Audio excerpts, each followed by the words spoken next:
So Mr. Chrysler laid the groundwork for generations to come with his emphasis on advancement, technology, design, just really being a leader in all aspects of the industry.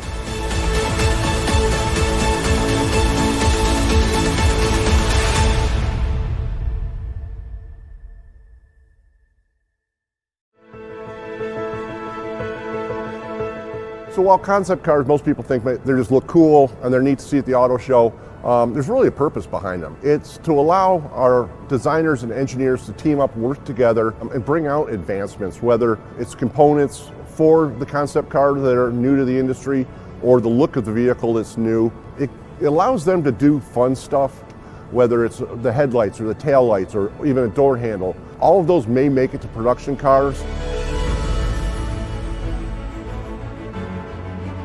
It all started with the 1934 Airflow, the first production car to be designed using a wind tunnel. I actually worked with Wilbur Wright to build the wind tunnel in the scale models. That vehicle was innovative in the fact that it had a tubular steel frame. They distributed the weight differently than other automobiles. They moved the front axle forward and the rear axle back to give it a better ride. They called it scientific engineering at the time. So, the Airflow was considered the first modern vehicle. That's how they advertised it. And it was different than anything else anybody was building.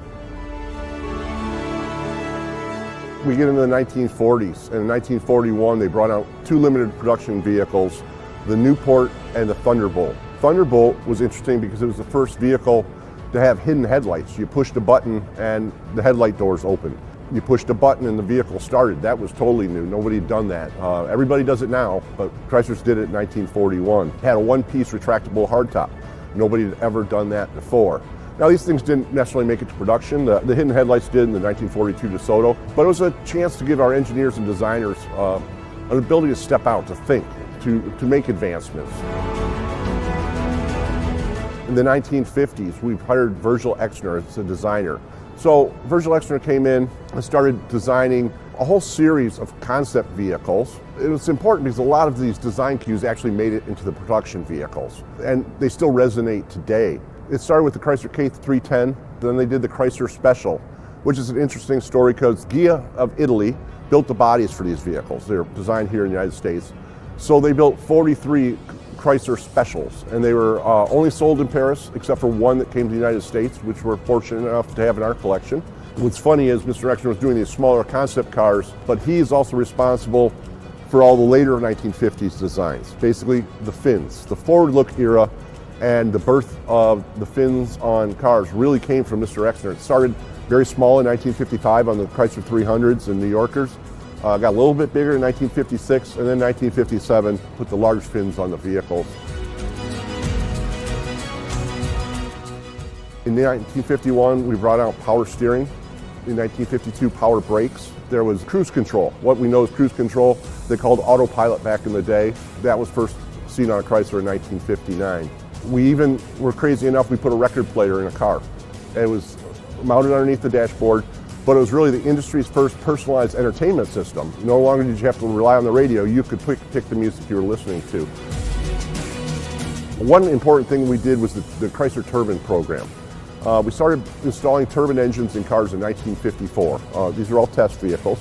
The program ran up till 1981, and the whole purpose of the program was to see if there's a different way than what we know as the internal combustion engine, if there's something else. And so the turbine engine had 80% less parts. It ran at higher temperatures and higher RPMs. It would run on almost any kind of fuel, anything that would burn. Kerosene, jet fuel, diesel. It was just neat, and it just shows that how in 1950s we were looking at technology that we're still looking at today on what different fuels can we power our vehicles on. Throughout the 1970s and the early 1980s, the industry was changing quite a bit. We were going from large vehicles to much smaller ones, brought out front-wheel drive vehicles, and we really weren't testing the waters with concept cars for many years. But in 1989, that all changed with the Portofino. We were associated with Lamborghini at the time. Our engineers, Lamborghini's engineers, and our international design team got together, put together this rear-engine vehicle powered by a Lamborghini, but its design kind of blew everybody away. People weren't expecting it on a Chrysler at the time. It was really our first step into what became 30 plus years now of being at the forefront of design of the automobile. So in the mid-1990s, our design team was, one of the chiefs and leaders was Tom Gale, a legend in the design community. He and Bob Lutz working together came up with the idea of the Atlantique, a concept car that you won't forget after you see it. It looks like, and took a lot of its design cues from the Bugattis of the 1930s, classic vehicles. When we brought that out, I think it was debuted at the Detroit Auto Show, the world was stunned. It was just an incredible vehicle, and they actually looked at going production with it, but it was just would be too expensive for the tooling, and it was too specific of a vehicle.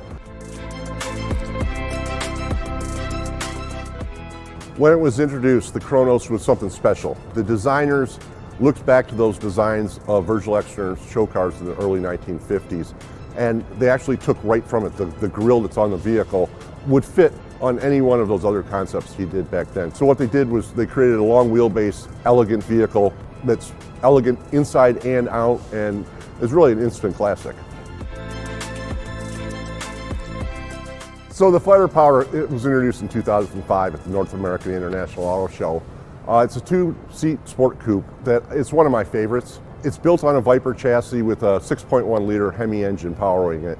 It's long hood to fit that large engine. The rear is real tight and performance oriented. It looks like a sports car, and it really exudes the Chrysler brand's elegance and performance of the time. It's just a gorgeous car. So the ME412 is just a really, really cool car.